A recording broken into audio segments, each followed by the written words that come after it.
bahkan bukan beberapa, mayoritas geus eueuh agamaan kuari sabara pondok pesantren nu geus teu ngagunakeun kitab sama sekali. Berarti dibunuh melalui pondok pesantren modern itu percaya agama lempang, tinggal pondok pesantren salafiyah. Iya kuari kiaina dibunuh ku Supermi.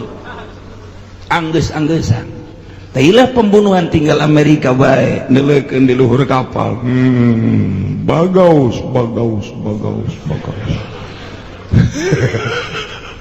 Good. Aduh, bagus. Tinggal sababar hari. Pembunuhan terhadap agama teh kos kitu. Coba kuari, yen gereja, dicoba reaksi masyarakat. Lantaran gubernur nangis tanda tangan.